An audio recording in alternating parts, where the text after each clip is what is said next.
গতকালকে খার্চি মেলাতে গিয়া কি কি করছি, কি কি কিনা আনছি সবকিছু শেয়ার করবো এই ভিডিওটার মাধ্যমে। তো এই ভিডিওটা লাস্ট পর্যন্ত দেখো।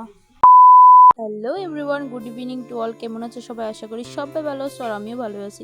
তো সকালটা আমার শুরু হয়েছিল কুলো লইয়া সন্টুরে, আর সন্টুরে কুলো লইয়া এসে এদিকে আমি একটু আদর করতেছিলাম, কিন্তু হ্যাঁ জানি কেলিগা ইরিটেট হয়ে যাবে আর কি। তারপরে দিয়ে এদিকে আমি ব্রাশ টাশ করে এসে খাই লাইতেছিলাম চিয়া সিড। অ্যাকচুয়ালি আমি স্নানও করে লাইছিলাম।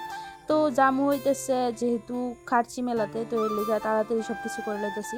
আর তারপরে দিয়ে এদিকে আমি একটু ভিডিও লয়ে লাইতেছিলাম, ভিডিও ক্লিপ। তারপরে দেখি বাবু এদিকে কিছু মাছ ধরে আনছে, আর এই মাছটি আগেরই আসছিল, বাবু ওখানে কিছু মাছ ধরে আনছে। তো এই মাছটি হইতেছে ইডি, আর এই মাছটি কিন্তু কোনো নদীর টিকাও ধরছে না বা আমরা কোনো পুকুরও নাই। তো ইডি ধরা হয়েছে ক্ষেতের টিকা, ক্ষেতের মধ্যে। ওখানে যেহেতু মানে গরমের দিন ক্ষেতের মধ্যে সহজেই এই মাছটি পাওয়া যায়, যেহেতু বৃষ্টিও হয় মাঝে মধ্যে। তারপরে দিয়ে দেখো আমি যাইতেছিলাম গা আমার একজন কাকিমুনির বাড়ি, বলতে কাকুর বাড়িতে আর কি।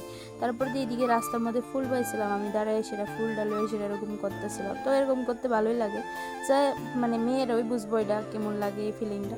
তারপরে এটা হচ্ছে আমরা বাড়ির সামনে যে শনি মন্দিরটা, তো আমি যাইতেছিলাম কাকুর বাড়ি। তো তারা লোক কথা টথা কয়ে এসে দিকে এই যে ছাগলের বাচ্চাটা এটা এসে আমি একটু আদর করতেছিলাম। তারপরে এদিকে বাড়িতে এসে রেডি হয়ে যেতেছিলাম, আর আমার হাজবেন্ড এদিকে আমার এদিকে ভিডিও বানাইতেছে। তো ভিডিও করানোরও একটা কারণ আছে, আমি একটু রাগ করে রয়েছিলাম যে কারণে ভিডিও করাতেছিল। তো তারপরে দিয়ে এদিকে বাবু আর মার একটু কিছু ফটো তুলে দিচ্ছে। তো তারপরে দিয়ে আমরা এদিকে রেডি টেডি হয়ে এসে বাইরে গেছিলাম গা।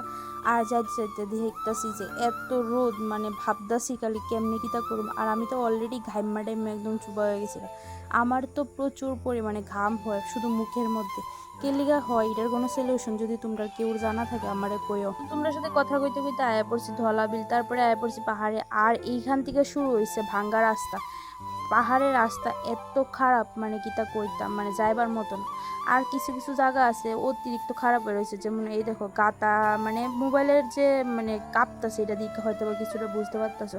আর এই জায়গার মধ্যে হইতেছে গাতা অনেক বড়, আর এদিকে গাড়ির ইঞ্জিন নিচে লাগিয়ে গেছে, দেখতে পারতেছো নি জানি না। আর দেখো কি খারাপ অবস্থা, মানে চলাচলের মতো অবস্থা নেই। আর রোদ্র উঠলে তো হয় ধুলা, আর যখন বৃষ্টি হয় তখন পুরো কাদা হয়ে যায়, আর প্যাক প্যাক হয়ে যায়, মানে এমন খারাপ অবস্থা। তারপরে দিদি একটু ভিডিও করতেছিলাম, ইডাও করণের মতো সুবিধা হইতেছে না, মানে ঠেকনার লিগা। যদিও তখন আমরা মানে গাড়ির মধ্যে এসি চালাই না ছিল, যেহেতু ধুলা ডুববা লেগা গ্লাসটি তুললে এসি চালাই নিয়েছিল। আর এদিকে এত গরম লাগতেছিল, তাও আমার অনেক গরম লাগতেছিল এসি থাকা সত্ত্বেও। আর এদিকে যদিও রাস্তার কাজ চলতেছে, কিন্তু কি তার করবো, রাস্তার কাজ চললে গেছে। এই যে বৃষ্টিটা হয়, বৃষ্টি হইলে পরে এইভাবে প্যাক ট্যাক হয়ে যাবে, কাদা হয়ে যাবে পুরো রাস্তা। তারপরে দিয়ে এদিকে দেহ গাড়ি যেমন মনে হইতেছে মরুভূমির থেকে বাইরে হয়ে আইতেছে। খোয়াই বেলভাঙির পরে টিকা একদম খোয়াই চমুনি পর্যন্ত একদম রাস্তা খারাপ। তারপরে দিয়ে আমরা আয়া পড়ছি হইতেছে বুধজংনগরের যে গেটটা, ওই রাস্তাটা পর্যন্ত। ওইখানে আমরা লামাই দিয়েছিল, এর আগে গাড়ি যায় না। আর আমরা এদিকে ঢুকে গেছিলাম একটা টিফিনের দোকানে কিছু পেট পূজা করবার লেগা, যেহেতু আমরা সকালবেলা ভাত খেয়েছিলাম, দুপুরবেলা আর ভাত খেয়েছি না। আমি এদিকে দেহ কিছু জিনিস লিয়ে আইছিলাম। তো যেহেতু আমি অনেকটা খাই মজা গে, তো এলাকা ভাবছিলাম চুল্লি আছে না আজকে ঠিক করে মানে ছাইরা যামু ভিতরে, কিন্তু এত গরম আমার আর সাহস হয়েছে না। তো আমি ক্লিপ টিপ সব কিছু লইয়ে আইছিলাম মানে চুলটি ছাইরা বানবার লেগে, কিন্তু আর মানে আমার ধৈর্য হইতেছিল না যে আমি চুল ছাইরা সেটা যাবো। তারপরে দিয়ে এদিকে আমরা টিফিন খাইতেছিলাম, টিফিন খাই সেটা। তো তারপরে দিয়ে আবার লয়ে এলাইছিলাম এদিকে বিরিয়ানি। তো এটা সবার চয়েসই লওয়া হয়েছে। তো ওইদিকে বিরিয়ানি না, অ্যাকচুয়ালি আসছিল পোলাও। খাওয়া দাওয়া শেষে আমরা বাইরে গেছি গা মেলার উদ্দেশ্যে। আর আমরা কিন্তু খাওয়া দাওয়া শুধুমাত্র এডিই করছি, মেলার মধ্যে কোনো কিছু খাওয়া হয়েছে না। এত ভিড় আর এত গরমের মধ্যে কিছু খাইবার ইচ্ছা করতেছিল না, জাস্ট ইডিই খাইছি। তো আর খাইছি সাথে অনেক অনেক অনেক জল। আর এদিকে দেখো যাইতে যেতে রাস্তার পাশে এই ব্রিজের মধ্যে অনেক দোকান টোকান আসছিল।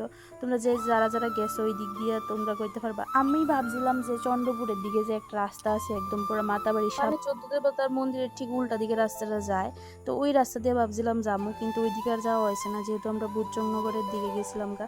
তারপরে দেখো এই ফুলটি আমার কাছে কত ভালো লাগছিল জানেনি, জিজ্ঞাসা পরে দেখো এটির দাম বলে 450 টাকা। তো এত মানে পাগলে ঘুরতে কামড়াইছে না যে আমরা এত দাম দিয়ে সেটা জিনিস লমু, আর এত গাটি উটি হয়ে সেটা বাড়িতে আনানোর কোনো দরকার নেই। তারপরে আর লইছি না। তারপরে এইদিকে দেখো ভিড় অতিক্রম করে সেরা যাইতেছিলাম, আর মা আর বাবুর হঠাৎ করে হারাই লাইছিলাম, আমি ভাই আর আমার হাজব্যান্ডে খুঁজে পাই না। তারপরে দিয়ে পাইছি অনেকক্ষণ পরে। আর আমরা যাইতেছিলাম এই গেটের সামনে দিয়ে, আর এত ভিড় আসছিল মানে ঠেলা দিয়া দিয়ে আমরা লইয়া যাইতেছি এমন মনে হইতেছে। তো এটা তো কিছুই না, এই জায়গার মধ্যে আইসি পরে দিয়ে আমার এমন করে ঘাম, মানে কইয়া লাভ নাই, মানুষে তো আমার দিকে চায়া চায়া যাইতেছে, আমি তো বুঝতেছি কি লিখে যাইতেছে। আর জীবনের প্রথমবার আমি এই বাবুই পাখির বাসা দেখছিলাম, তো এটা আমি বইয়ে পড়ছিলাম বা ভিডিওতে দেখছিলাম, কিন্তু আমি ফার্স্ট টাইম দেখছিলাম। তো যাই হোক, ঠেলা ধাক্কা খায় সেরা কিছু অর্ধেক গিয়ে সেরা এই তাল গাছটা পর্যন্তই আমরা আসিল, এরপরে আর এদিকে যাইতে পারছি না। তারপরে দিয়ে কোনোরকম বাইরে আয়া পড়ছে, আর এদিকে বৃষ্টিও আইতেছিল, যে কারণে আমরা গাড়িটা ফোন করছি, গাড়ি আয়া পড়ছে ওইদিকে। তো অনেক জায়গায় হাইটটা আইছিলাম গাড়ির মধ্যে উঠবার লিগা, যেহেতু এদিকে নো এন্ট্রি লাগাই রাখছিল। তারপরে দিয়ে আয়া সেটা গাড়িতে উঠছি, ফাইনালি উঠতে সেটা আয়া পড়তেছিলাম বাড়িতে। আর আমার একটা অভ্যাস কি তো জানো না, আমার আগের থেকে অভ্যাসটা কোনোখানে যাইতে হলে যদি লেট হয়ে যায়, আইতে আইতে সন্ধ্যা হয়ে যায়, তারপরে আমি আর ভিডিও ক্লিপ নিতে পারি না, আমার মানে শরীর প্রচণ্ড ক্লান্ত হয়ে যায়, কে লেগে আমি গাড়ি দিয়ে জার্নি করলে আর কি। তারপরে দিয়ে আমরা বাড়িতে বসছি সবাই, আর আমার হাজব্যান্ড যাইতেছে বাড়িতে, যেহেতু আমি 8-9 আছি আমার বাবার বাড়িতে। তারপরে হ্যাঁ যাইতেছিল গা, আর এদিকে শুনতো এদিকে কীভাবে ভয় দেখায়, দাঁড়াও আয়া ঘুমাগো। আর এই ভিডিও ক্লিপটা হচ্ছে যখন আমরা পুরো ক্লান্ত হয়ে এসে মানে মেলা থেকে বাইরেতেছিলাম, আর দেহ মুখের অবস্থা কিতা হয়ে রয়েছে, সবাই একদম ক্লান্ত মানে গরমে। তারপরে দিয়ে এদিকে আমরা সবাই বাইরে যেতেছিলাম গেলাম মেলার থেকে, আর এদিকে হ্যাঁ ভিডিওটা করছিল। আর যেহেতু বাড়িতে বসে, বাড়িতে হয়েছে কাণ্ড, রাত্রে বাজে 12টা, আর এদিকে ইঁদুর ঢুকা গেছে। কেমনে ঢুকছে জানো নি, এই সন্টু করতে যেন একটা ইঁদুর আনছে, ইঁদুর আইনে সেরা ঘরের ভিতরে ফেলা দিচ্ছে। আজকে লিগে ভিডিওটা এতটুকুই, কেমন লাগছে কমেন্ট করে জানাও, কে কে মেলাত গেছে এটাও করে। টাটা।